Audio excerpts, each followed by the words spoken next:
Good morning.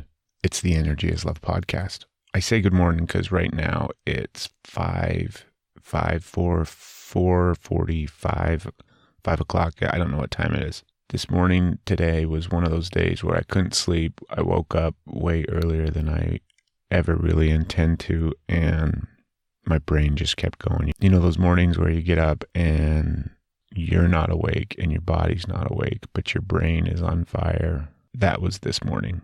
But it's all good. I'm excited. I'm excited for this episode. I'm excited for some episodes that I've already recorded that will be coming out soon. I'm always excited about the podcast. This episode is 104. And it dawned on me, I realized later in the month of May, we'll be coming up on the 2-year anniversary of the podcast.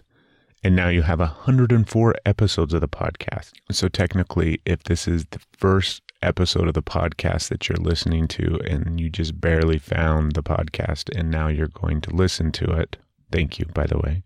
You can go back and listen to one episode of the Energy is Love podcast every week for the next 2 years. That's amazing. That blows my mind. I love it. This episode is brought to you by the Refinery Barbershop. Refinery Barbershop is a huge supporter of the podcast. Great sponsor.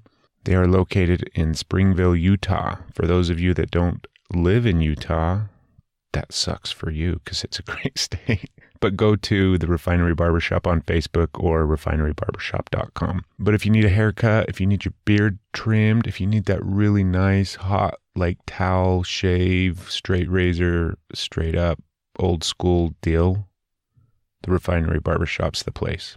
It's a cool little spot. It's located inside of the Legends motorcycle shop. So if you like motorcycles, it's also awesome. It's the only place that I ever get my beard trimmed besides my bathroom by my unsteady hand. And when the day finally comes that I'm going to cut my hair, because I'm sure at some point down the road that will happen, I'm most definitely going to go sit inside the Refinery Barbershop and let Steven do his thing because he's an incredible barber. Great place. Go check him out. When you go in there and get your beard trimmed or you get your hair cut, let him know you heard about him on the Energy is Love podcast.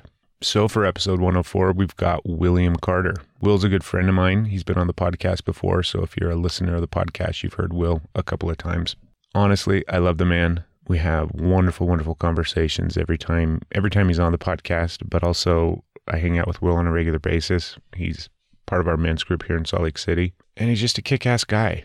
We have great conversations about all sorts of different stuff. I really, really liked this episode because we hit on some things that him and I had never really talked about before, but they were also realizations for me and stuff that I had never necessarily thought about in certain ways. So it was real eye-opening.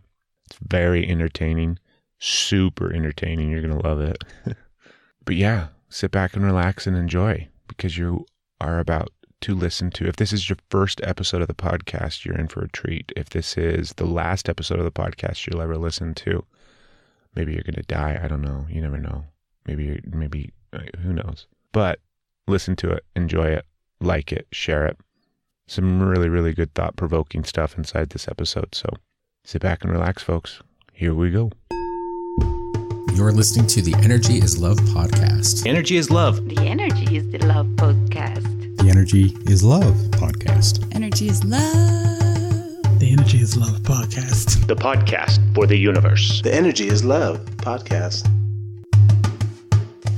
So what I was going to say is I'll go because it's been 2 months since I've released a new episode. It's a long time for you. It is a long time. It sucks. And I've had periods of like that, since I've done the podcast where it'll go a long time, months and months at a time. I think last year I was even like at 3 or 4 months long before I had a new episode out. And I always get nervous when I go back and do it.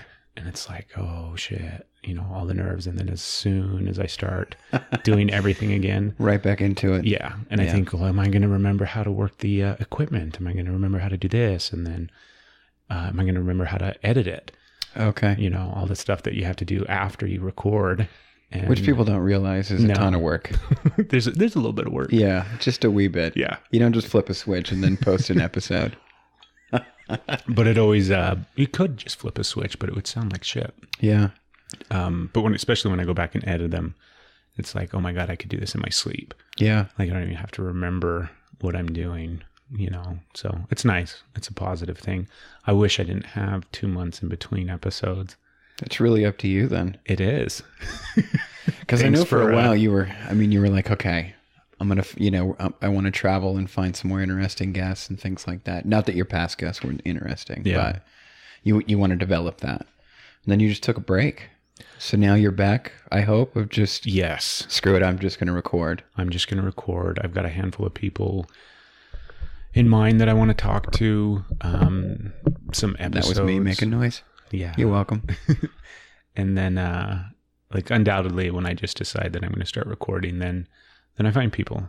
Yeah. Find people that I want to talk to and interesting shit that I want to talk about. Well, this is round 2 for me. Yeah. Hence Will's back on the podcast. You were my first podcast, being a guest on, and then my first solo, which was just eye-opening for me. It was a long time ago, too. Yeah, it was about a year ago. Mm-hmm. Yeah, about a year ago. Yeah. So, and I got a bunch of feedback from a lot of people of like, don't ever talk again. Like, we just don't ever want to hear your voice. It's like nails on a chalkboard. So, yeah. Good luck to your ears. Feel bad for your listeners. No, I always enjoy chatting with you. I always like the episodes that we've done. We have a tendency to go deep, and I like that. I'm thankful for it. So there's one thing that we're going to start off with, and it's something that I did. Are you going to make me meditate? I'm not going to make you meditate. Okay. But we did it yesterday when I recorded with Steph, and that episode will be out by the time you hear this one. Then people will have heard that one. But there's a new thing that I'm going to do on every single fucking episode.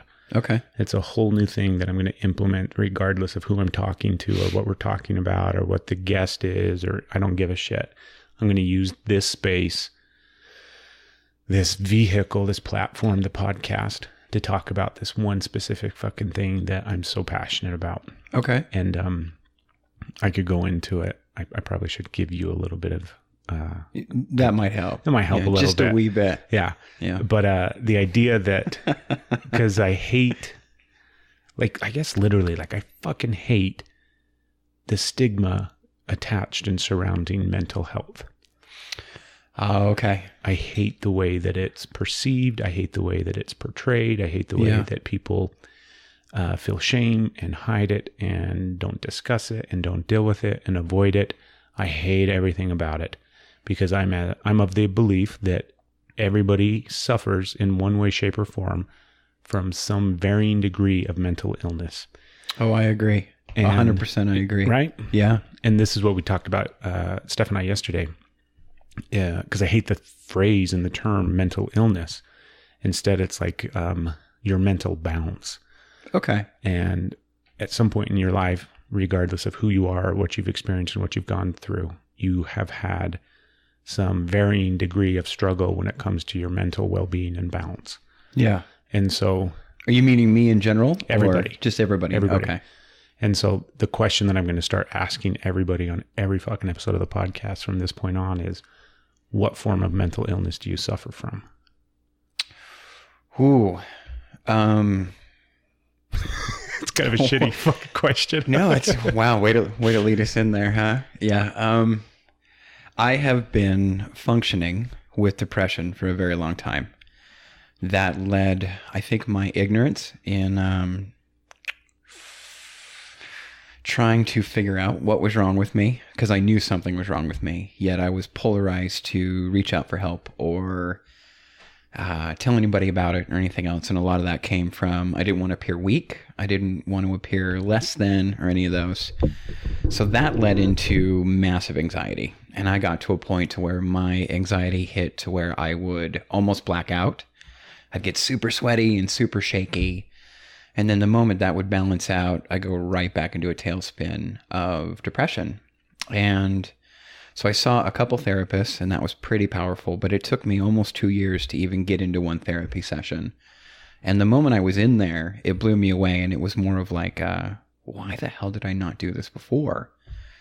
And it really led me to believe that, yeah, I mean, I wouldn't go so far as to say I'm bipolar or I have a chemical imbalance or anything like that, but I definitely suffer from depression, anxiety, and it reigns pretty true. And I don't know if that's systemic. I'm not exactly sure. I mean, you have people talk all the time that, there's imprints on your DNA and you're passed down from mom and dad and what have you. And I know at times, I don't know much about my birth mother. I know at times she suffered with depression. And so all I knew was, stories and things like that. And she had some manic episodes, at least towards the end of my parents' relationship. And so that always kind of stuck with me.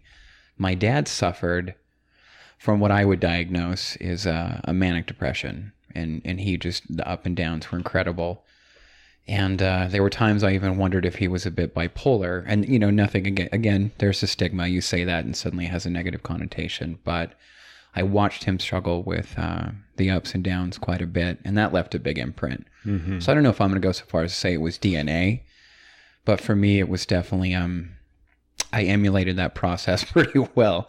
And so today, as we speak, I find ways to function through it. Meditation helps quite a bit. Long walks help quite a bit. But yeah, to answer your question, I think as far as like a mental illness, depression's pretty strong. So I think depression and anxiety are the two that people feel most comfortable talking about. Yeah. Those seem like probably the most safest, where people are like, yeah, I suffer from some depression, and sometimes it goes more chronic and more debilitating, and other times it's milder and it will lead to some anxiety and things like that. I think those are safe mental imbalances that people are safe and comfortable and feel okay talking about. Okay. But you got to go a little bit deeper, Will. You always pushing, huh? Because, everybody in some way, shape, or form will say, yeah, I got some depression from time to time. Going deeper, there are times I get agoraphobic. Mm-hmm. I have a hard time leaving the house on occasion. When my anxiety is high, I end up doing things that might be a bit OCD. I'll change my clothes quite a bit. I'll distract myself before I get to the door. Let me check this. I'll check the TV if it's on 3 or 4 times. And so I bet there's things there that haven't been diagnosed that are rooted. Mm-hmm. So, but once again, it's like all shades of the same color, right? Yeah. Like you could take agoraphobia. There you go. And that's like an extreme version of anxiety. That's just like anxiety kicked up a couple of notches. Yeah. So it's the same shade in a sense. And OCD, the same thing, right? A coping mechanism in order to, for the inability or the lack of skill set to deal with the anxiety or the agoraphobia. Oh, I can't say that fucking word. Agoraphobia. Yeah. There you go. Do I get a prize or something? But it's totally normal. Yeah. Like that's the thing, is everybody's got something. Well, and as I've gotten older, I realize too how normal it is. Because I guess as you just get older, you start to just accept more, and you start to lose I don't care about a stigma, or I really don't care what people think. And this is me. This is the body I have. As you like to say, this is my meat sack. I know. I used that line yesterday too, and I'm like, I should probably come up with something else. No, I think it's a pretty good description. Generally, that's kind of how it feels. It made me think of my balls, and I'm like, it's not good. No, and just a sack of meat that hangs down there. I don't appreciate the visual. I'm just going to go ahead and say that. So I got to come up with something else. Yeah. No, but meat sack works in this moment. But I, as like work career and things like that, and then just doing the things that I have been working on the past couple of years, I got involved with a bunch of people that suffered with, and I say suffer because I think it's a suffering, especially if you look at it like a stigma. If you're in a relationship where your partner doesn't understand, or I guess isn't willing to do the research, or isn't willing to invest a little bit more, you do end up suffering.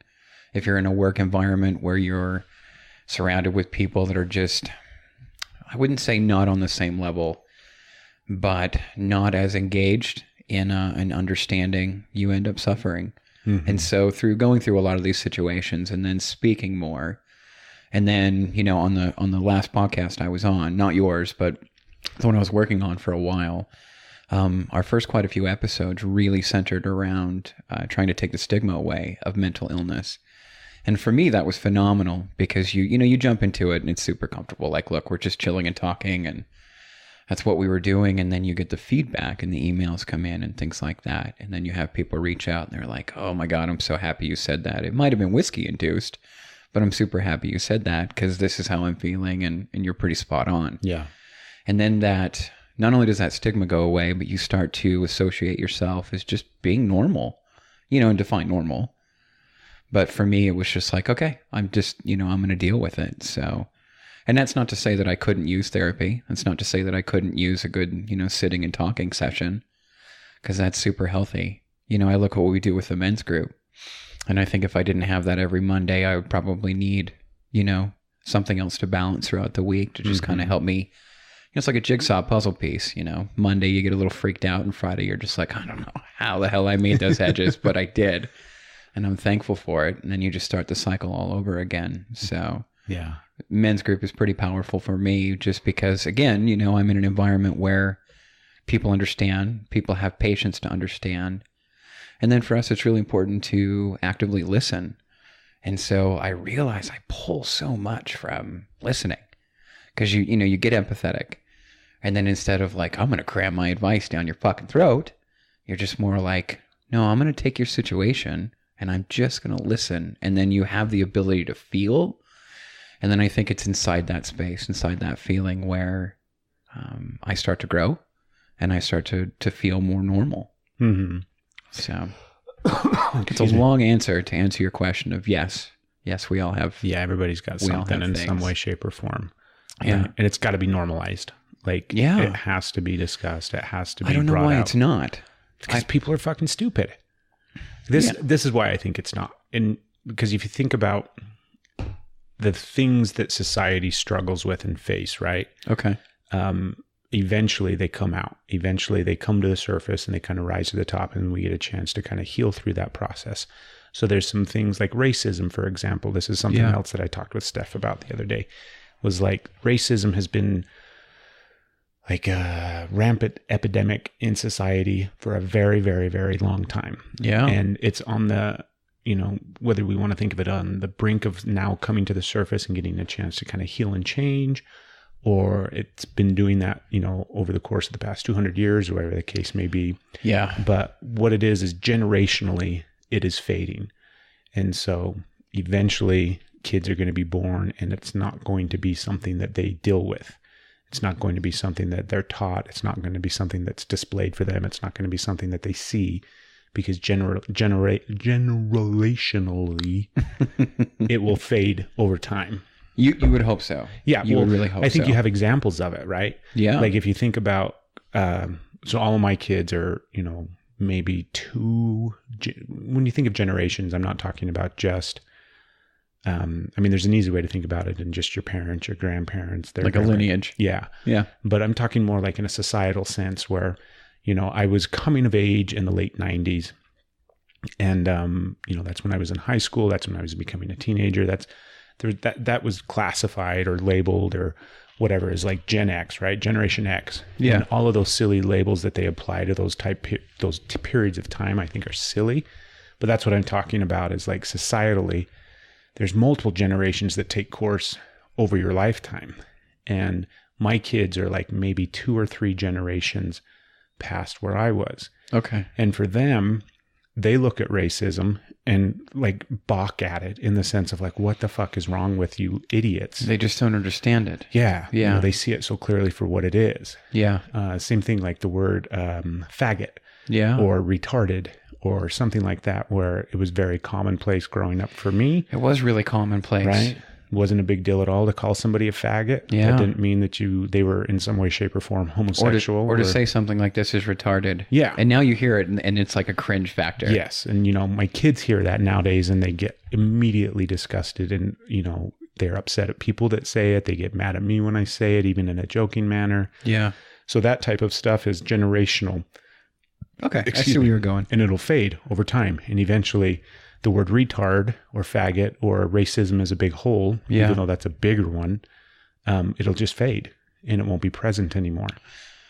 I can see that. I look at my daughter and she's 19, and a lot of what I credit that to, what you're bringing up, the way that I look at it is we are so overly connected. And this is one of the spots where I think that's a huge plus. Mm-hmm.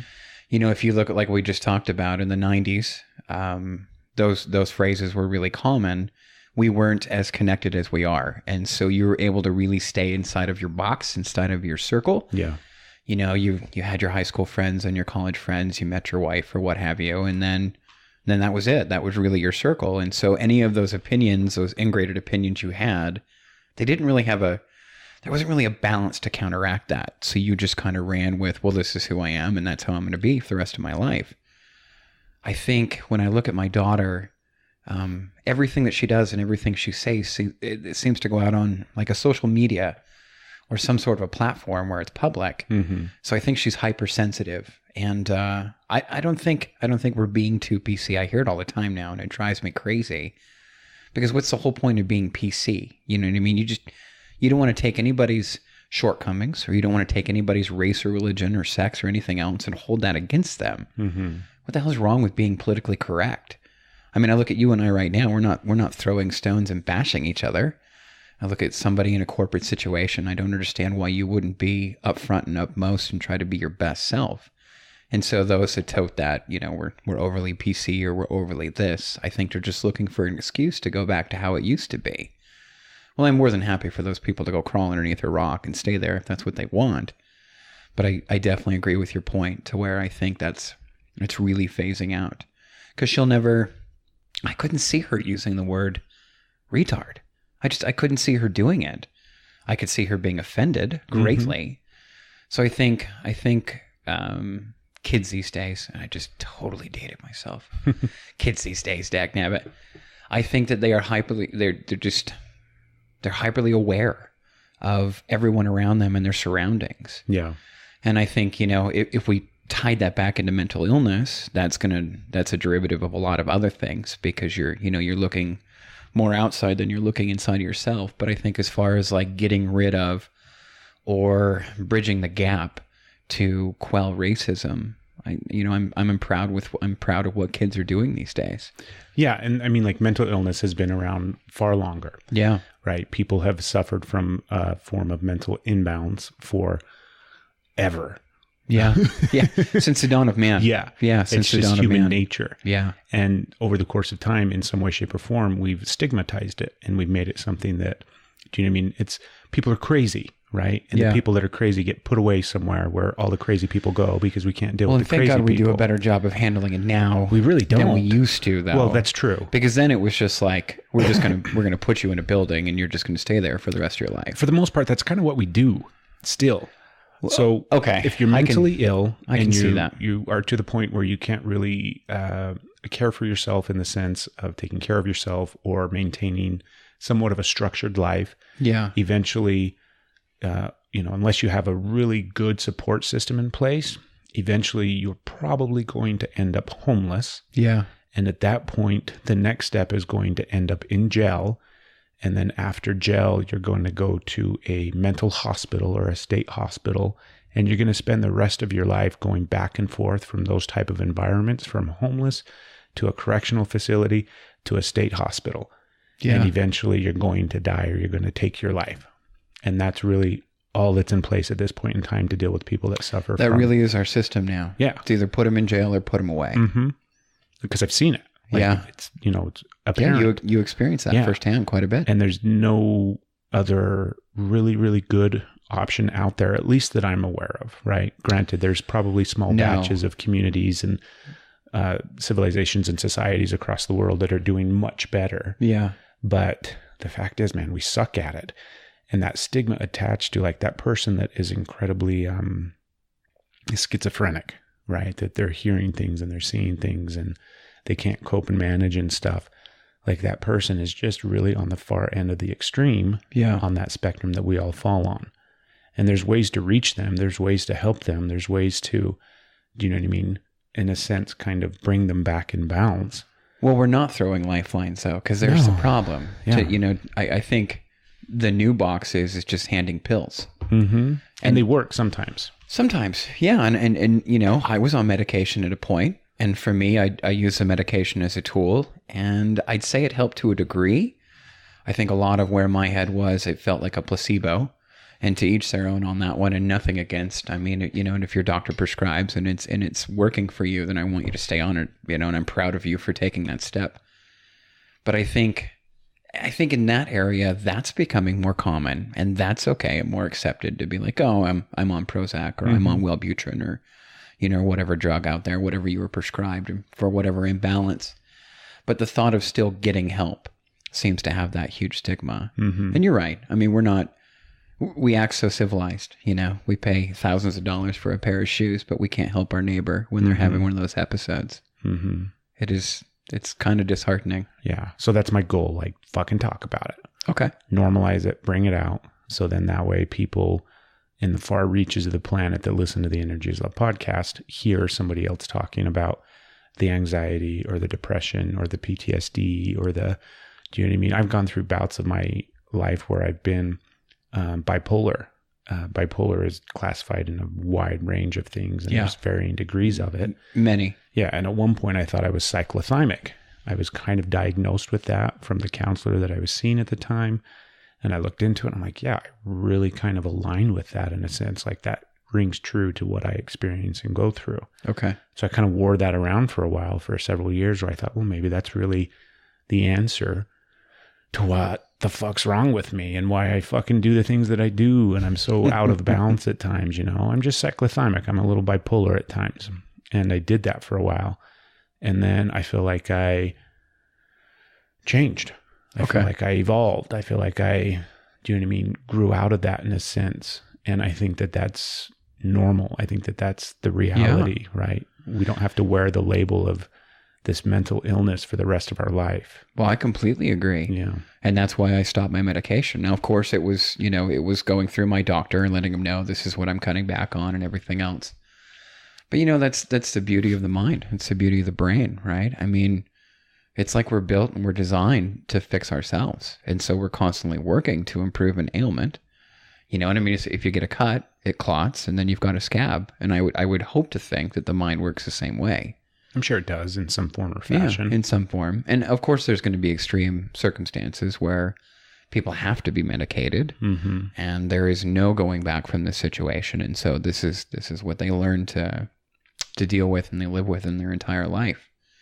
But as far as the stigma, you know, just because I said I do things and I have things that might have a tendency to be OCD or I suffer from depression or anxiety, it's not going to make me, I mean, we're having this great conversation. Does that change the way that you look at me? Does it change the way that you're going to talk to me? And that's where I want the stigma to go away, because we're not talking about people's character. We're talking about how they originated. This is who they are in general. And I think you've got to be a real jackass, to be completely honest, to judge somebody because of that. Yeah, one singular thing. It doesn't make up the whole, right? Yeah, the thousands and thousands of other things that these people do, or I do, and yet you're going to hold a stigma for it. Yeah, like sometimes we're okay with labeling not just ourselves, but other people as, like some labels we're okay with wearing. Yeah. But the one of mental health, I don't think anybody's comfortable wearing. And that seems so silly when everybody fucking has it. Yeah. Yeah. And it's surprising too. I mean, do you know anybody in your life that doesn't have some form or fashion or varying degree of mental imbalance? No. I mean, if I take a quick glance of those in my circle, no, I think to a degree, everyone's suffering from some sort of a thing. And I think that, you know, the word suffering is powerful. When I think of suffering, it just, you know, it's like it makes me want my grandma and a bowl of soup and some comfort, you know, come on, grandma, make me some soup. But yeah, I think I can look at everyone and be like, okay, there's a certain form of something that's going on, you know, and then I just get impressed. It's not easy dealing with it. And then I think it's noble. I think it's noble to identify, to try to fix yourself. You know what I mean? Like if you're overweight, people want you to diet. And so it's like it's a big deal to get on a diet or start an exercise plan. Or if you don't like your job, you know what I mean? You go to like a resume coach or a life coach or something like that, and you're trying to change something in your life that's completely acceptable. But the moment you have an ailment inside your head or you have something that's going on that you just can't really understand, it's weird to go get help. I mean, why do we have therapists then? Why do we have social workers? Why do we have these people that are there? That's their profession, to help human beings, to help a being. So I don't know, that this whole conversation just amazes me, because it's gut check for me, because it just makes me analyze like what I'm going through, what I do on a daily basis. And I'm quirky and weird as shit. And I'm starting to embrace those things. So, and the moment I feel like, you know, there might be a point where I need help with it, I'll go back to a doctor.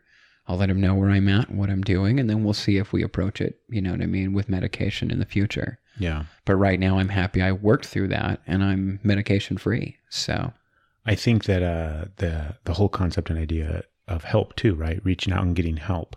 Yeah. We are so disconnected from that.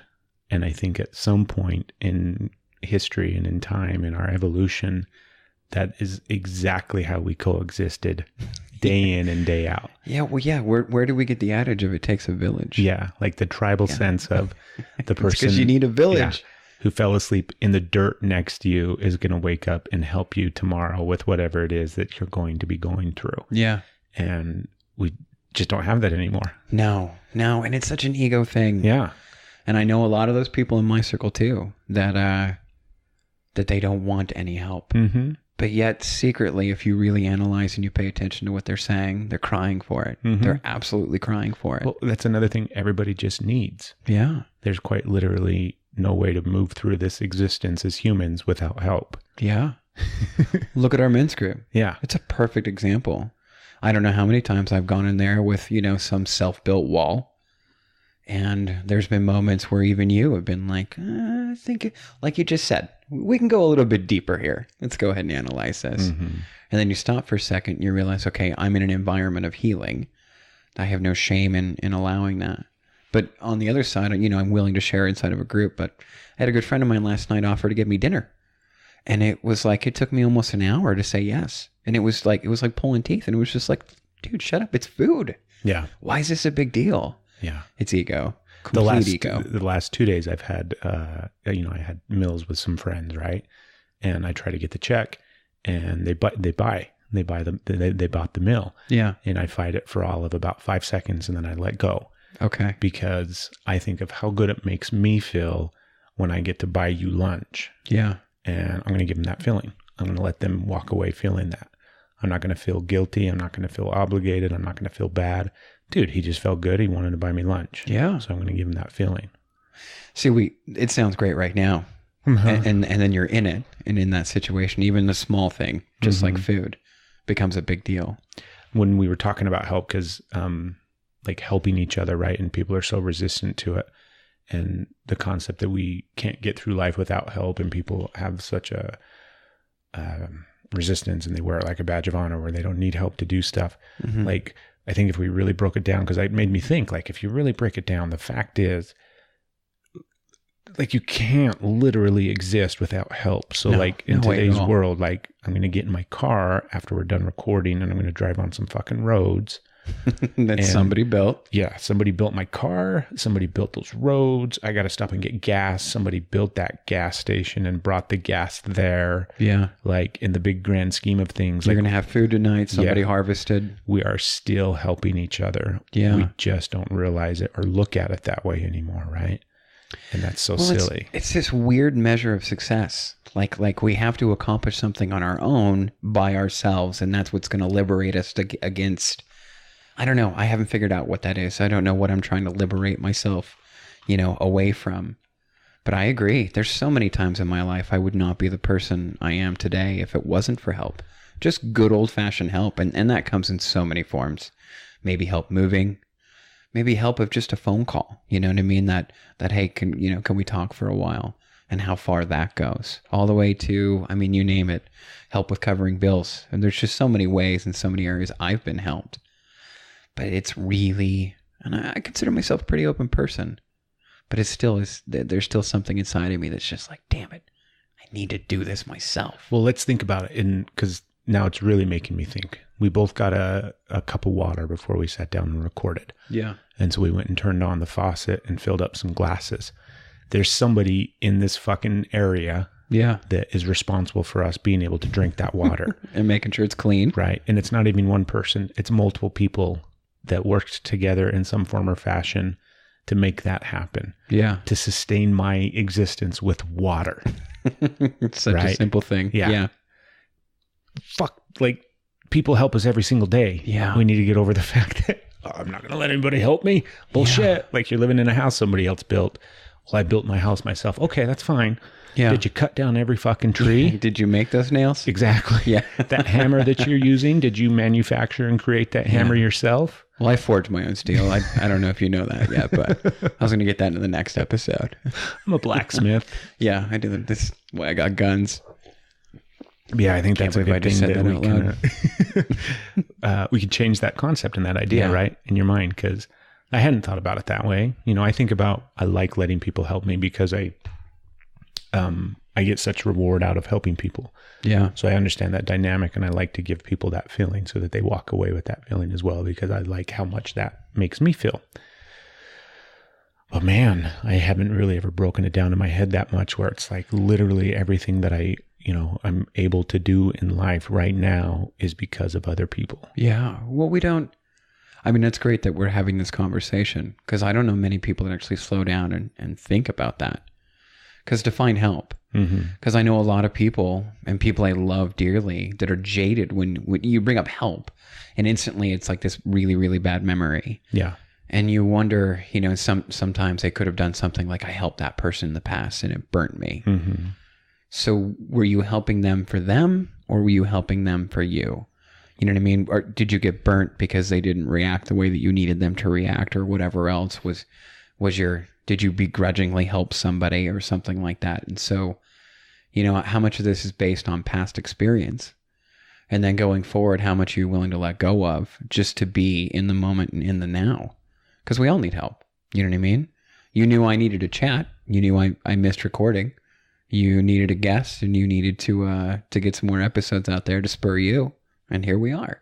This helps me greatly because it gets me talking again, which is something I love. Mm-hmm. Minus the nails on the chalkboard voice. But, we can't all be perfect. Yeah, but like the coffee that I'm drinking. Yeah. The cup that I'm using, the fucking microphones we're talking into. You're going big. Yeah. That's the reality. Like it's hitting me so hard because I think about like the analogy I used, like you're going to fall asleep in the dirt and then you're going to wake up the next morning and the person next to you in the dirt that fell asleep next to you is going to help you throughout the day, right? Yeah. And somehow we've distanced ourselves from that. And I correct that. I don't think we have. I think we're doing that on such a massive scale now. We just don't realize it. Yeah. And that's really silly. That's a good way to put it too. I don't think we give it any credo. No. Well, maybe that's a good way to look at this episode then. It's a good reaching out point for people just to be observant. Really, if anything, it sounds like you're asking people or you're paying attention to yourself to be grateful. Because I think that stems just from being grateful for what you have and what's around you. Yeah. Think of the hundreds of thousands, if not possibly millions of people that over the course of your lifetime have in some way, shape, or form helped you. Yeah. Right. Even far-reaching help. Yeah. Help from people that were friends, like friends of friends. Yeah. Or the fucking steel that was manufactured to build my car that was manufactured in fucking China. Yeah. Right. Somebody I'll never fucking meet. That inhaler I use for asthma. Mm-hmm. Thank God they invented and then designed and patented and putting it out. Yeah. So many people. We're all connected. Well, that makes me realize, if we get to the skin of things, it makes me realize just how stripped down and small I really am. Mm-hmm. And not in a negative way. So then we have to flip it. Yeah. And how many people have you helped? Because that's the other thing, right? You're contributing to this thing called fucking life and human existence. Yeah. I guarantee I could do a whole lot more than I do. But I guarantee you've done a whole lot more than you could imagine. Yeah. I would like to think so. I mean, wouldn't one person like to think so? You definitely have. Yeah. I don't know if I feel that. And I think that's more being selfish for me. If I take away the ego, I would like to think I could do more. I know I could do more. I try to help. You know what I mean? In my neighborhoods and things like that. I love to be the guy that's, if you're still in bed and I'm shoveling, I'm going to get your walkway. And those, it feels like a civic duty, to be completely honest. But again, help comes in so many ways. I'm more than willing to share my shoulders. I'm more than willing to help any way I possibly can, as far as like just being there for a human being.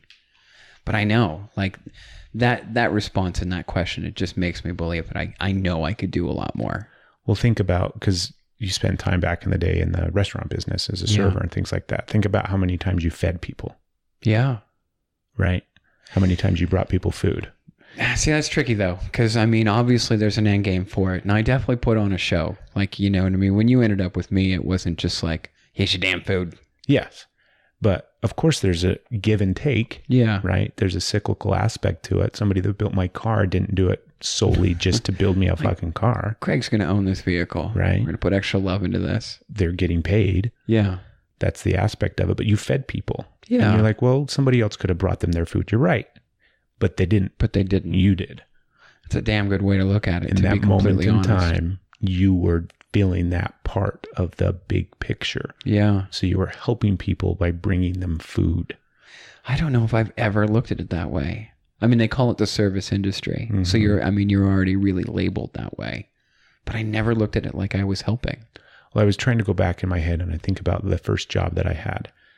And it was like at a juice place, like a Jamba Juice, right? You know, Okay. smoothies and stuff like that. And so I just made fucking people juice it, smoothies. Yeah. And we think of that as such an insignificant thing. And on one end of the spectrum, it is, right? If we really hold it up in the light to the big picture and the way that the universe spins, it's pretty fucking small. But at the same time, I did that Yeah. for those people that I interacted with at that moment. And in that time, I made them food and gave it to them. See, when you put it that way, it makes me think a little bit deeper then, because I always try to engage into a conversation. So even if I picture you handing over a juice that you just blended and someone's super excited for, I guarantee you're grinning or asking them how their day is or something. So I think that would be the way I guess I could see that I was helping. Because it wasn't just the food for me. It was also engaging in people or engaging with people. And I always loved to be that person that could turn it around. Noticing that they were having a bad day or that they were having a conversation they weren't really into. And I loved being the one that broke up that monotony. So, yeah.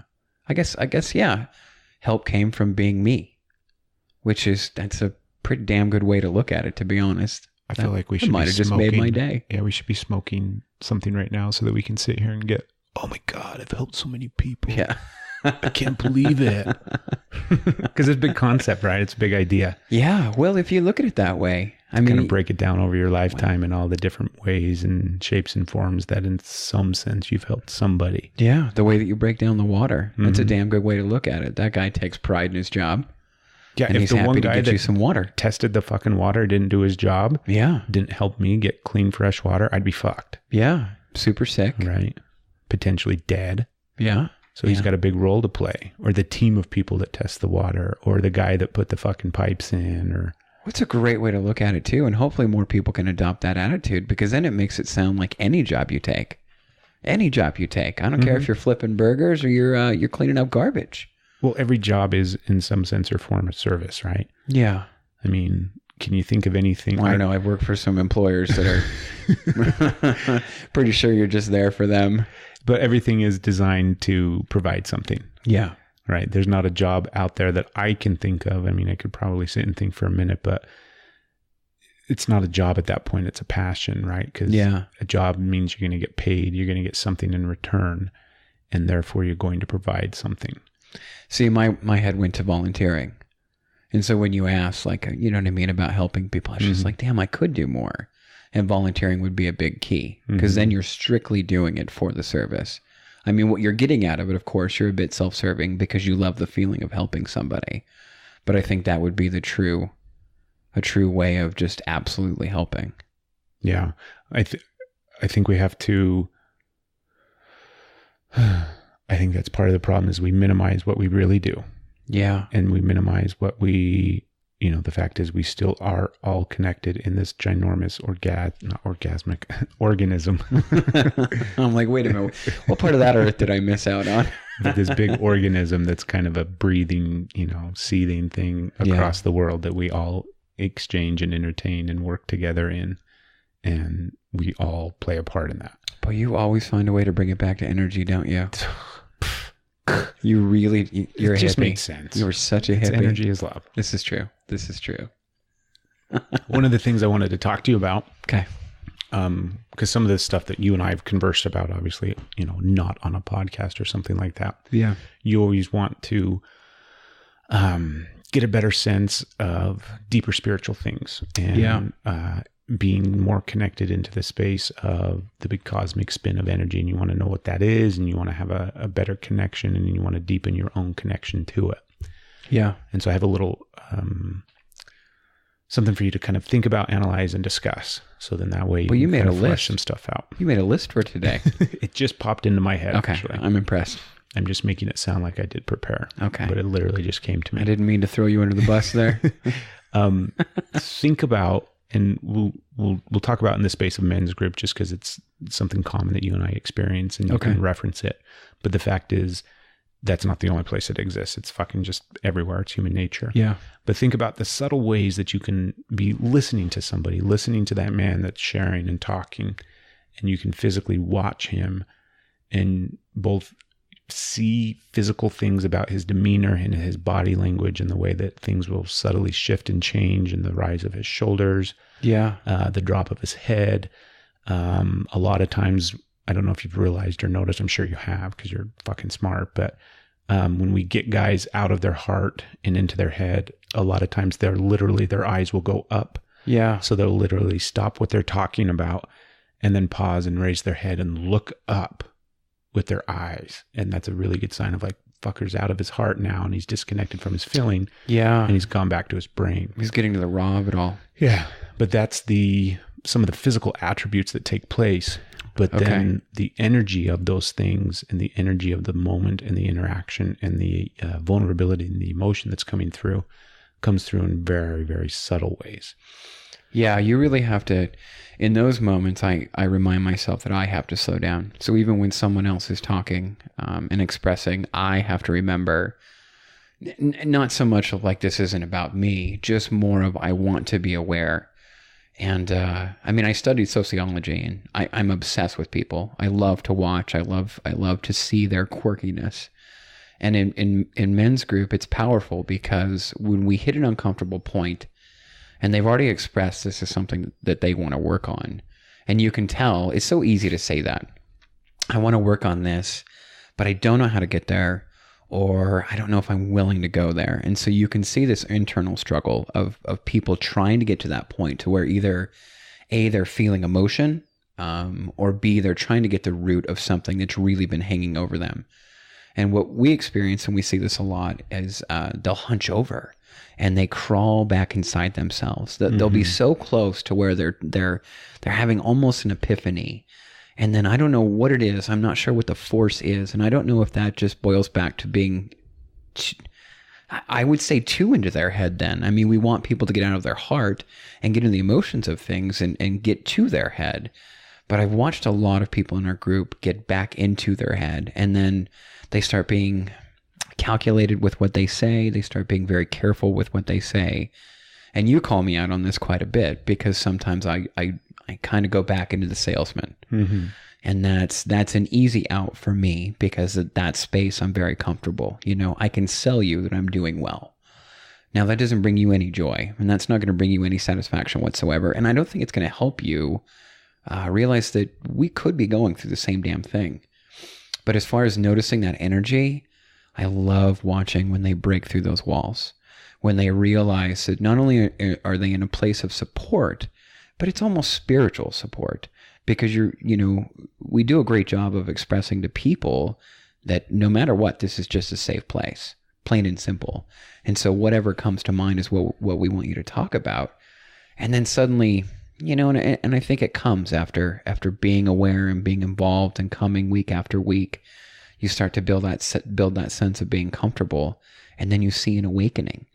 And suddenly you see this beautiful being come out of this pain. And a lot of this pain was just them being super involved in their own skin.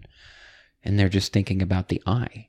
And they're not, well, it's like what we were just talking about, being grateful for how much help we receive or how much help we really give. And we experienced that on Monday. We watched a wonderful gentleman who I absolutely admire go through the process of dealing and experiencing something that I don't know if he was quite aware of coming into it, but going out of it, he was able to not only forgive a bunch, but primarily forgive himself for holding on to that pain for so long. And so that's where I see the spiritual. That's where I see the energy. Do you feel it? Yes, incredibly. Because you have a palpable feeling that takes place in some of these spaces, right? Yeah. And there's times it makes me sick. Mm-hmm. There's times I witness men get angry, and I think it's healthy. I mean, I want you to embrace that anger and ride through it. There's a reason why, what's the derivative of your anger here? That's the healthy point. That's the growth point. Then I feel it. And then I feel almost as if I take on that anger. I can feel it in my stomach. I can feel it in my fingertips, and I get agitated, and I want to pull that away from them. And so, yeah, it's part of what gets me going and keeps me coming back, because it's not just talking. It's being aware. And that's, like I said earlier, that's when I have to slow down, because I want to be available for that. I want to be in that moment where I'm feeling, because then I want others to feel that from me. I guess the best way to put it is that's when I know it's genuine, and it's not coached, not fake. So yeah. That's when I feel it.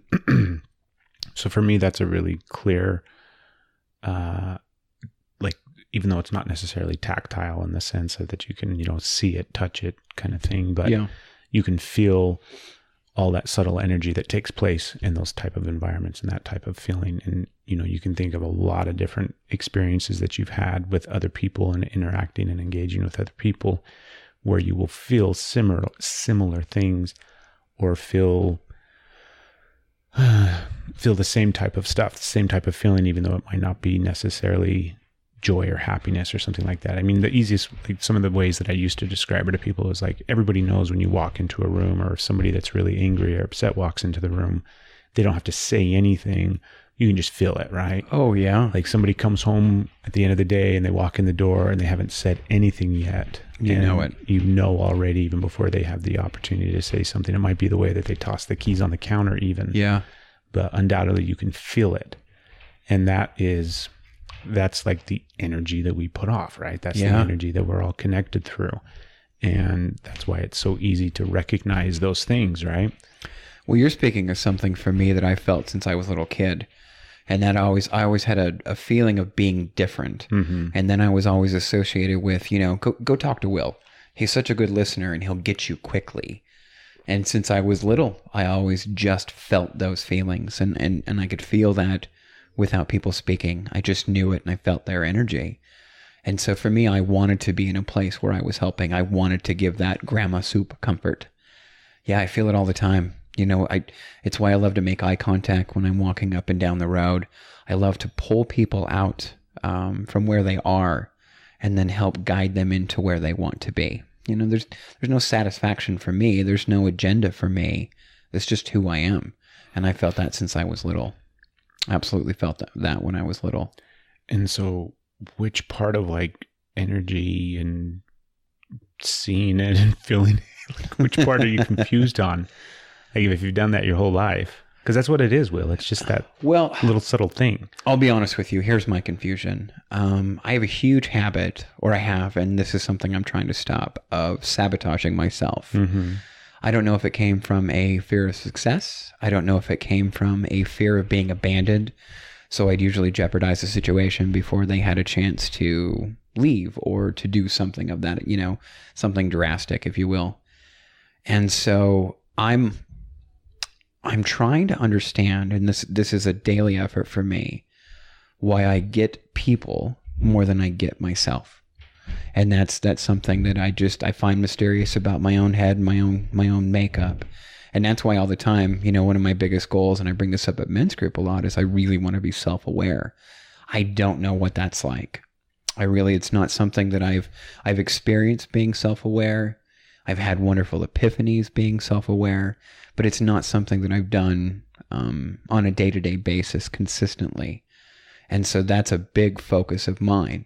Why am I so in tune with other people? Why am I so keen to making sure that other people are okay? But yet I'm not willing to do that to myself. You know what I mean? I'm willing to help other people with the tools that they need, but yet I'm not willing to give myself the tools. Let that be shutting the TV down and reading a book for a couple hours, or meal prepping because you have to eat. I'm just not, there's part of me that is not getting that step when it comes to taking care of myself. So that's probably the best way to explain that. I think it's super normal, right? Yeah. I think it's easier for people to give advice than to take their own advice. Yeah. It's always easier to see other people's problems than really take a chance or an opportunity to look at your own. Yeah. And it's a lot of fear. Mm-hmm. It's a lot of fear. I mean, here I am, 40 years old. I'm definitely, I wouldn't say I'm having a midlife crisis, but I have had massive changes within the past year. And so it's always funny when they say it comes around 40. You know, I put a lot of stuff to bed, and then by putting stuff to bed, you always open up other things. It just, maybe you didn't have the time or the energy to experience them. But, you know, for me, I'm in a place now where I'm starting to go back and I'm digesting even my childhood. You know, you hear so long those things that you went through as a childhood, you carry them with you for your life, and they have a lot of power in what you do. And I ignored that for so long, and part of me is embarrassed by that. And then now, because of that embarrassment, I'm now excited because I want to embrace my roots, regardless of what happened, regardless of good or bad or any of these positive or negative experiences. That's what got me here. And I feel like I've been running and running and running and running away, as far away mentally as I possibly could be. And it's never escaped me. It's come back and reared its head more so now these past couple of months than ever in my life. And in moments where I feel completely still, moments where I feel like I have reached a calm, then it's like the floodgates open. You know what I mean? It's like the old adage of like, you want to make God laugh, tell him your plans. And that's exactly how it feels. And that's really the derivative of why I want to be more self-aware. Because I've never wanted to be a catalyst for somebody's bad mood. I gotta piss. Oh, good. I could sit and talk to myself. You can. Yeah. I got to tell you, Craig, I really want to do my own. I think filler would be great.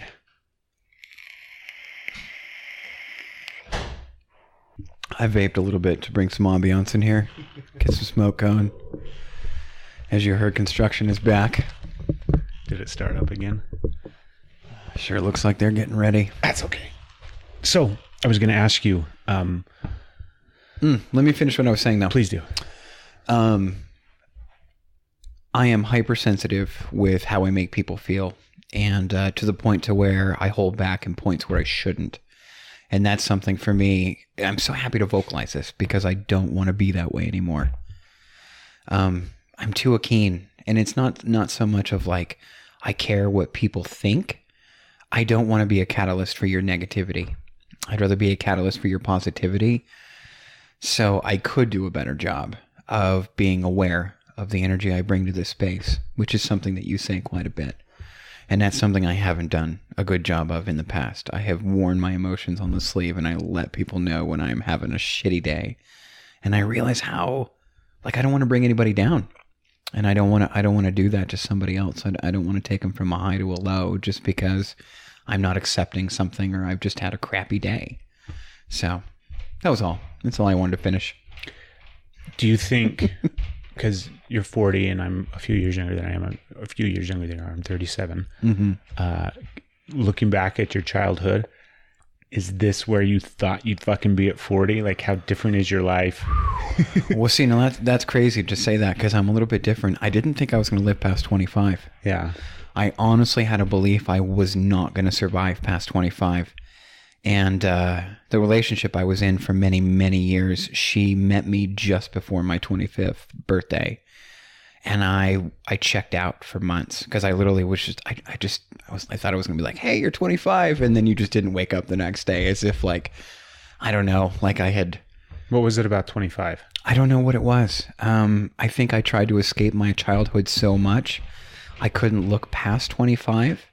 I couldn't look past for the longest time of like, I don't know. I felt like just a white trash kid for so long, and I didn't see what kind of service I could do.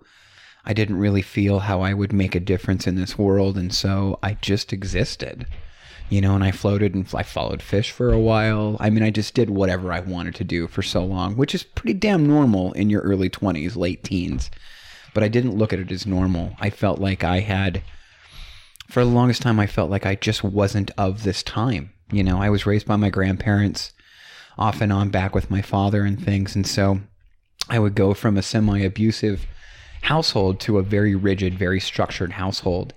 And it just kind of put me in this mental gambit of like, there's always been a stigma on the future. Planning, setting up retirement funds, all of these things that even right now I'm just like, how the fuck am I going to do this? No, this is not where I saw myself, but I didn't see myself here, to be completely honest. And if it wasn't for my daughter, I don't think I would have made it past 25. I think mentally I was in a position where I was just done, just absolutely done. I didn't see, and it wasn't like feelings of suicidal or anything like that. It was just, I just didn't see myself living past 25. I don't know why that age stuck out so much, but no, I just didn't see myself going any further, getting old at all. That's kind of weird. Yeah, I wore that for a really long time. I mean, to pick such a random, 25. Yeah. It's just But boy, strange. it was a big deal. I mean, I remember on my 25th birthday, there were so many things that happened that day, and I remember it like it was yesterday. And the girl that I ended up being with for 16 years, so obviously, you know what I mean? Like, I made an impression.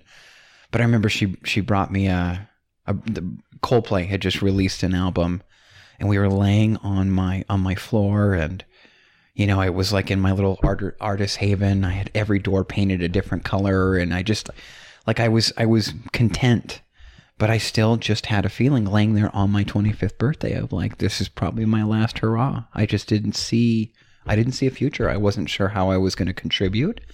I wasn't sure how I was going to be that difference maker in people's lives. I didn't really see a track record or have a track record, minus my grandparents, but there was such a difference in age that it was really hard to look at them as like, they're my role models, but it was really hard to identify through them.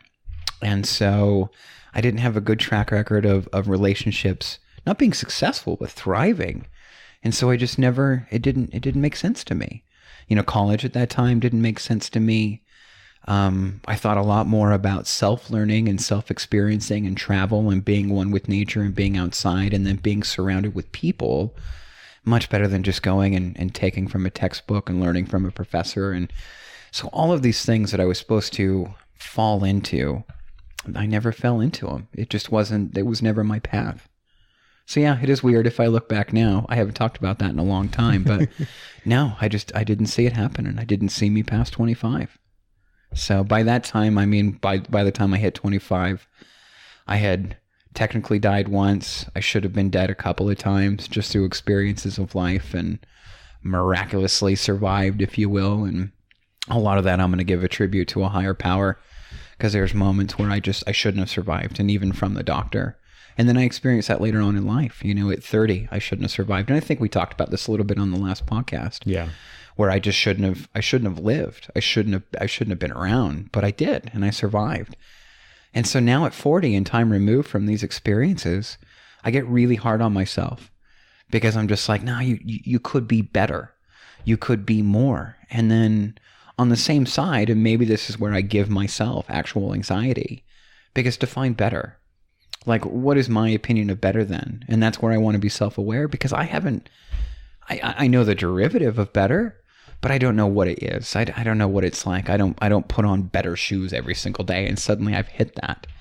And so I'm still trying to identify. And there's moments I still feel like this totally immature 13-year-old kid who's just clueless out there. And that's where I'm trying to get back and identify at what point in my childhood and at what point in my young adolescence did I disengage. And I think that's what I did for a long time. I think that's where the self-sabotage comes from. I think that's where the fear of success comes from. And that's the skin I'm trying to shed. I hope we always have that aspect, or always have that. Fuck with my mic. I hope we always have that thing where every now and then we feel like a retarded fucking 13-year-old that doesn't know what the hell they're doing. Like, I hope that I'm 70 and still feel that in some way, shape, or form. Oh, I guarantee I will. Right? Because that's a good, I mean, like, I think that I'm assuming we probably do. Like, I've always felt it up to this point, right? Yeah. And I've always had those moments where you feel like you are a kid and you don't know what's going on, and you feel lost, and you kind of, you're like, well, I'm so lost and confused right now. I don't even feel like I'm an adult. Like, I'm not adulting right now. Yeah. I'm failing miserably at adulting, and I feel like I'm a kid and I don't know what I'm doing. Yeah. And I hope we always have that. Well, see, and I've been in an environment these past couple of years now where I've been working closely with people who've had a lot of success, and they're not any happier. Mm-hmm. And so I don't know if it's like modern day social stigma. Like if you put me in, 1993, I'm 2 years away from graduating high school.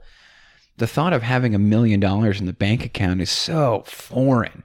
And it was so foreign from everyone around me. I mean, there's very few people where that was like a goal, right? I mean, that was, and if you fast forward to today, there is like this stigma, not a stigma, but there's this, that's become a norm. Like to have some sort of success, you need to have this large amount in your bank account, or you need to drive this certain vehicle, or have this certain size house, and have this great relationship. And I don't know if I experienced that kind of pressure when I was younger, but I emulate that now, and I put that pressure on side of myself. You know what I mean? Like right now, I'm not afraid to admit it. Like I'm scrambling to find work, and this is not something that's comfortable for me. This is new in the way that I'm feeling it, and this is a new situation for me. So I'm comparing myself with where I am now with other success, or my view of other success, and I don't think that's fair. I don't think that's fair for myself. It's not fair for anybody to do, but I do it. I absolutely do it. And then I increase my depression, and then I increase my anxiety. I guess I'm still answering your, did I see myself here? No. Well, you're No. a different person. Like you talk about kind of, comparing yourself to past successes and where you're at now and how it doesn't really, align, and it feels like a step back. And the fact is you're a fucking different person. Yeah. You're just a completely different person than you were at the time of those successes or of those moments in time when you felt, successful. Yeah. So of course it's going to feel different, right? Well, see, and I want to get to a point to where that feels like where I'm grateful for it. Mm-hmm. Instead of looking at myself like, oh, I don't have that life anymore. And that's where, I'm glad we talk a lot about being spiritual and understanding energy, because I might not be in that position where by society standards, I'm as successful as I was mentally. God, the laundry list that I could give you of growth would be phenomenal. Yeah. But I work in such a place in my mind, and that's what I'm working on to change, that I don't allow that. I'm halting that gratefulness. And that's where I want to identify where, no, I'm grateful. I'm not in that situation anymore. I grew so much from it, and now I have this larger skill set that I'm able to offer. So I don't know if it's buying into society's norms. I don't know if it's buying into my own personal pressure that I'm putting on. But I would like to get back to a point to where I'm just happy. I mean, I'm happy sitting here talking to you, enjoying the water that someone prepared and made sure was clean. Thanks, water guy. Yeah, thanks, water guy. I just want to hug him now. No shit. Like Yeah. you gave us water. I should probably look up water guy. Just start sending random notes, completely Go anonymous. down to your public works office and just Yeah. give everybody hugs and be like, thank Bring them you. a card. Yeah, little Starbucks gift cards. Yeah. That's what they need. You gave me water. Yeah, thanks for doing a good job, And water it's guy. like the building block of life. I could go well over a month without any food and be just fine. I'd be Yeah. miserable and in a lot of pain. But Yeah. I'm pretty sure 72 hours. 3 days without water, Yeah. you're screwed. Yeah. You're going to die. Yeah. But such a simple thing. I mean, how often are people dehydrated? And water's right there and it's available and they're not drinking it. Well, we're spoiled Yeah. because not everywhere has water, obviously. I'm Has glad you water said that's that. right there, right? We have a lot of first world problems that we're not identifying. That's a tricky slope, though. And that's a slippery slope, because even the term first world problem, because this is all we've experienced. So how do we know any different? Mm-hmm. I've never been in Somalia. I'm not in Syria. And God bless those people that are going through these really extreme circumstances. I don't know what that's like. Yeah. And so I've heard that all the time, growing up. You've got first world problems. Well, define. I mean, they're still problems. They're what I associate as problems. They're not. This is just all I've ever known. I wish we had different problems. Okay. Like I hate my problems because I feel like they're so fucking asinine. And I understand that it's a mindset that I should but that I do work on, right? Mm-hmm. Not necessarily to kind of minimize it down to a first world problem, although we do have those, you know what I mean? Like, oh my, I got a brand new cell phone, but the battery isn't lasting as long as it used to. But I really wish we had different problems. I wish that I had to worry about food. Yeah. I wish that I had to hunt to feed my family. I wish that... So you're going tribal. Yeah, like I just so fucking wish so bad. So many times I talk to my beautiful, beautiful, amazing wife. I love you. I do love her. Like I'm down for the apocalypse. Like I'm so fine with the zombies coming, cut the population of the world down to 80,000 total. Like I'm fucking ready for it. Okay. It's going to be miserable. It's going to be horrible. Blah, blah, blah. I don't care. Like just to not have to worry about Wi-Fi. Like, oh God. Yeah. Like my internet went out the other day. It was so funny. It was like 2 weeks ago and the internet, it's out all day long. Wake up in the morning. It's not working. We don't have internet access. Suddenly it's like, well, I got to get on the computer. And your kids are losing their mind. Yeah, you know, the daughter wakes up and she can't turn her phone on and check anything because she can't connect to the internet. Yeah. And like, well, how are we going to watch Netflix today? Like our Apple TV's not even going to work. And obviously it's all, you know, we're not idiots and we are definitely within the scope of like, okay, obviously it's not a big deal. Yeah. But it progressed all day long to where we'd go out and run errands. We'd come back home and I'd check, oh, fuck, Wi-Fi's still not working. And finally, at some point, I get on the phone with Comcast, with the internet company, and spend like 10 minutes on the phone going through customer service rep after customer service rep. Okay. To basically be like, look, motherfucker, I need a $30 credit on my account. Because this has been down. I work from home. I need connection to the internet. Yeah. You're stopping me from being able to do my job. And I need a $30 credit on my account, right? And I see the frivolousness of it. I see the asinine pointlessness of it. I could fucking care less of whether or not I have internet connection, right? Yeah. I got a day off from having to worry about answering emails. and then the satisfaction that I got from getting that $30 credit, I'm like, that's right, motherfucker. Yeah, like you won. Yeah. Yeah, you won. Yeah. You know, You beat the man. This service that you provide and the way that you help me isn't good enough. And I don't like the help that you're giving me. Yeah. And fuck you took that help away. I'm sure there's actually some like legitimate Comcast guy out there digging in a hole somewhere. Stressing his ass off. You're trying to get this reconnect fixed. the fucking cable to get the internet working. Yeah. It's just so funny. Thanks, internet guy. Yeah. So I wish we didn't have those problems, right? I wish that wasn't even something I had to worry about. I That's wish a I damn had good way to bring it up. Yeah. Structure. I want to worry about like warmth and food and shelter. And Well, at the beginning of this, we talked about mental health and how much of what we're going through, how much of the stressors that we deal with are these, and you know, I could get blasted for this, but frivolous problems. And what you're describing, a day without Wi-Fi. Did you even know what Wi-Fi was in 93? No. No. I It was remember 2003. Yeah. Right? Yeah. I didn't know what Wi-Fi was. I remember the first time I did a little work for my dad in the 90s. And I remember the first time he gave me a pager. And I was so pissed because it was like, I don't want you to know where I'm at, or I don't want to, you're going to contact me. So I have to contact you. It doesn't work that way. I'm still doing like the collect call. You know what I mean? You're going to collect call from, come pick me up really quick. You know what I mean? But now there's times I'm like, shit, I can't even go to the bathroom without my phone, just as long as I know it's there. Mm-hmm. Those are the problems I don't want anymore. No, I don't want to give a shit about money. I mean, I have to, because I have to pay to eat. I have to pay to live. Yeah, I choose to. We choose to give a shit about all of these things. Yeah. Because there's literally nothing stopping us from living out in the fucking woods. No. And, you know, you and I had a good conversation about this because a couple weeks ago, I'm pretty sure I had a good mental breakdown. Mm-hmm. I think, you know, everything in my life kind of came to a head. Everything that I was doing came to a stop. And I was not mentally prepared for it. And my mind did not handle it well.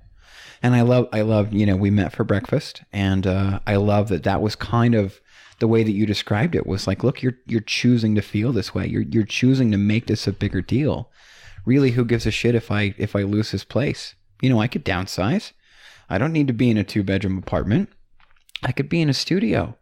You know, there's a lot of ways that I can cut it back, but I've convinced myself that this is what I need. And I've allowed it to take ownership over me instead of me being an owner over it. I think we do it out of fear, Will. Yeah. Because I sit here and think about it, and it's like, there's so many times when me and Steph will talk about, like, there's this movie that came out several years ago called Captain Fantastic. It's got Viggo Mortensen in it. Okay. He's Aragorn from... oh, yeah. Lord of the Rings. Yeah. Okay. And the movie is him and his wife raise their family out in the woods, and their kids grow up with that as their life, right? Okay. And they're kind of off the grid and everything like that. And we watched this movie.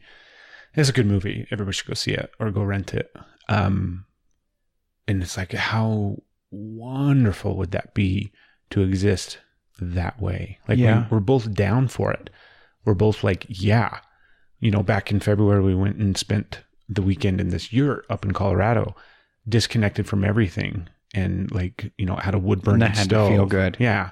Super basic. It had necessities. It had running water. It had electricity. So it's not like we were really, really roughing it, but it was really bare bones and basic, and it's out in the middle of nowhere, and it's wonderful. Yeah. And we could exist like that peacefully. And you weren't stressed about Wi-Fi or checking work emails. No. And so it's like the reason why we don't do that, because there's honestly nothing stopping the two of us from doing that. Yeah. We could literally walk away from the life that we have right now, take our kids and go into the woods, you know, and like scrap and sell everything that we fucking own to come up with $40,000. We might get $40,000 from everything that we own. And we're homeowners, and come up with that little bit of money and build a fucking cabin somewhere. And there's nothing stopping us. No. And we talk about it in this grandiose way of how wonderful it would be, but yet we don't do it. So why do we not do that? It's fucking fear. Yeah. But what am I fucking afraid of? Well, that's $1 million question there too. Yeah. And I'm asking myself that on a daily basis. Because you could do it too. Yeah, in a heartbeat. Mm-hmm. I mean, I've got a really nice car that I know I can offload and make a good amount of money from. And I have, you know, little things that I'm surrounded by that I just don't need. As we're sitting here in my apartment, and I look around all this stuff, I just don't need it. But I convinced myself for so many years that I needed it. And it was just, no, it doesn't bring me happiness. Like, I look at this TV. No, it's not bringing me happiness. It's not bringing me, this is not fulfilling my life. But for some reason, I felt like I needed it. Mm-hmm. And I needed it's some sort of creature comfort. But yeah, you're right on with fear. And I don't know if it's there. I do know there's a part of it that, like, I am worried about what people think. I am worried if I could survive, and it's really breaking a change. I mean, it's like leaving a relationship. You know what I mean? Plain and simple. There's a lot of fear there of getting away from a situation that you just know you need to get away from. Maybe that's why we don't do it. It's because there's some like inner part of us, some quiet moment in our fucking soul. It's like, no, you need connection. Yeah. Right. And it's not to say that, you know, if I snag my wife and my kids and we go live in a fucking cabin in the woods somewhere, we're going to have connection with each other. And I'm obviously going to be fucking connected to nature. Yeah. But there's some part of us that may subconsciously or deep inside need the connection and interaction, or even just the energy exchange that takes place in moving through this society as it is. Oh, I agree. I don't know. I don't know if that feels right. But I could see that. Yeah. I could see that. And I know I've gone across it. Because some of it's bullshit. Because that's the thing is, like, all we do all day long is exchange energy with one another in one way, shape, or form. Yeah. And we complain about it, right? We complain about traffic. We complain about constantly fuckers in the line in front of us at the grocery store. We complain about, you know, anything. Yeah. I was complaining about fucking internet, right? Yeah. We complain about all of these things, and all it is it's an energy exchange between people, between energy. And so, well, what do you think has stopped then? What's your opinion on why that's, if we're so influenced or we're so connected and we do have this energy and it's constant, why do you think that there's much more of a barrier now? Because I feel people are more disconnected when we're overly stimulated. I mean, we're surrounded by options to make us connected. For God's sakes, that cell phone, I have all of the knowledge in the entire world in the palm of my hand. I could call anybody I can think of, but yet there's moments I don't feel connected. I feel alone. So what do you think that is? Why do you think that we don't feel as connected when we have more capabilities now to be connected more than ever? Hold on, I had something that like went light bulb and made sense. So like there's this whole thing of like, if we break things down in a tribal sense, and we have to, because that's like what humans exist in, like the most basic form, how we do the best, like in small tribal communities. They've proven it through, you know, studies and science and smart people. We do really well in those environments. I like the way you put that, smart people. And And somehow we don't coexist like that anymore. And so in those tribal communities, however, they have this thing where you have to go off alone. Yeah. You have to go and embrace the fear surrounding being alone. And maybe the whole thing where we don't feel connected and we feel so disconnected is like that inner part of us that knows we need to face that fear, but yet we don't, and we don't have any construct for it in modern society. So it's our fucking innerness. I'm going to hashtag that one. It's that inner part of your soul that's like, you have to face the fear of being alone. Yeah. So the fact is, there's no construct in society right now where it exists to, a ritual or just a rite of passage to go out and do it. So then you get to come back and feel the joy of what it's like to be with each other and appreciate what it's like to be with each other. I like that. And have the confidence and courage and the knowingness and the strength that you gain from going out and facing that fear of being alone. So we don't have that anymore. So some fucking higher power energy thing where the universe is like, well, we're going to make sure that you get that. Yeah. And dude, so, look at me. Yeah, we're going to push you into that space so that you feel disconnected, so that you feel alone, so that you face it, come through it, realize the importance of connection, realize the importance of everything that you do have and the way that you are connected, and that you draw strength from that. Yeah. That trial by fire, in a sense, that you go through. Well, that's going to go back to the basics, right? I mean, that's the age-old question of why are we here? Mm-hmm. You know what I mean? It's not just because two people made love and then suddenly a baby was created. You know, that's just not the answer. We're not here just because we're here. Maybe it could be. Maybe I'm way off here. But, you know, it leads me back to the whole age 25 thing. I've always been asking that question. And now I guess I'm finally of an age. Maybe that's why I didn't see past 25. I wasn't willing to slow down and really listen. I knew what was inside. I knew what I was thinking. I knew that I maybe existed at a little higher energy wavelength, and not a better or a worse by any means, just more of a feeling deeper. And I think that scared the shit out of me. You know, I felt different. You know what I mean? Even being raised in a religion where I definitely felt different. And so there's always been that question of why? Why are we here? And now I'm finally at a point to where I'm looking for the answers and I'm allowing the answers. And you're right. A lot of it comes from this. This isn't forced, me being alone. I chose to do this. I chose to live alone. But I needed it. There was something that was just carnal inside of me that needed it. Okay.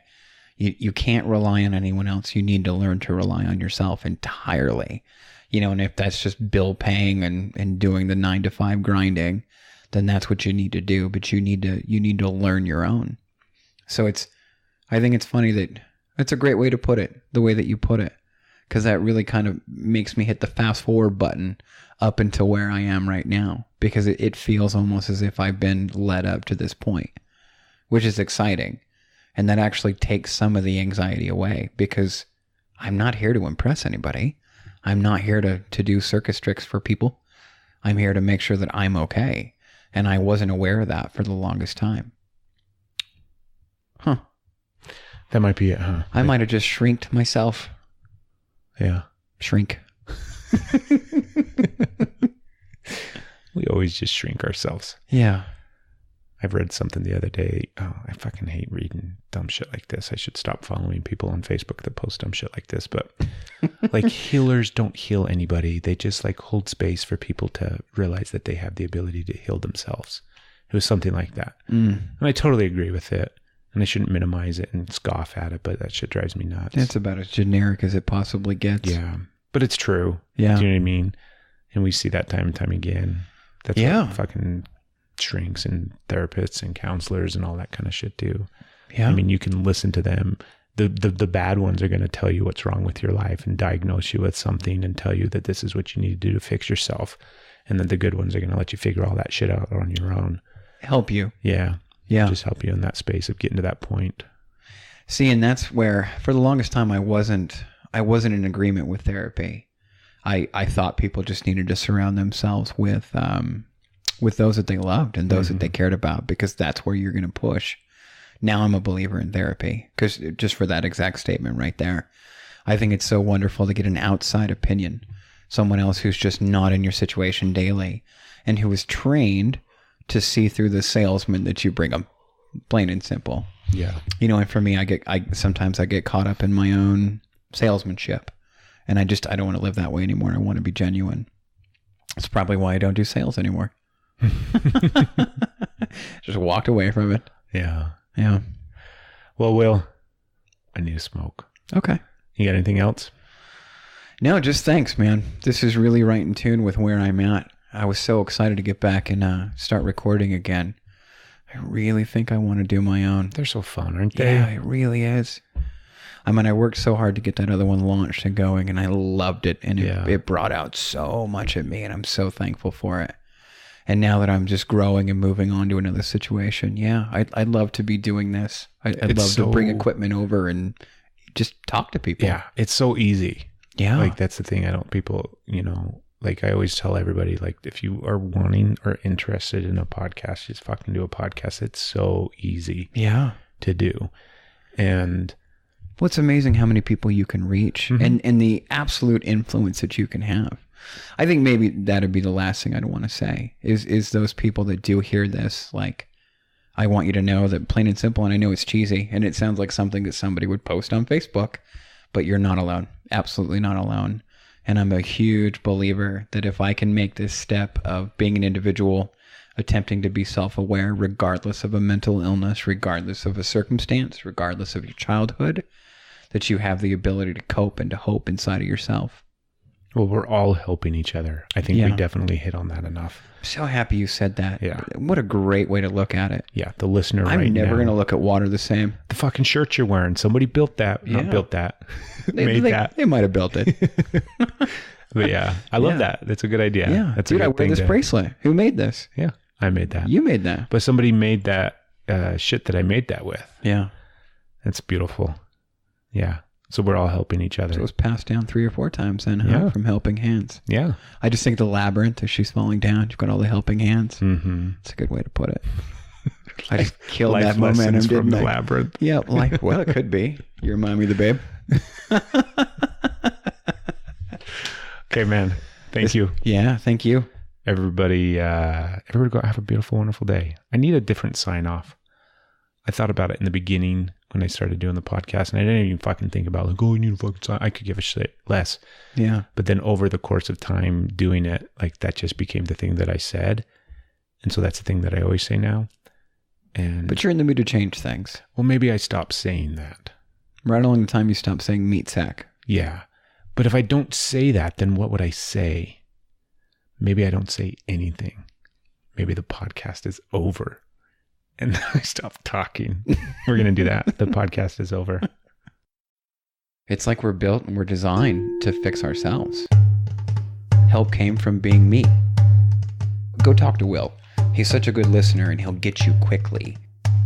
I'm willing to help other people with the tools that they need, but yet I'm not willing to give myself the tools.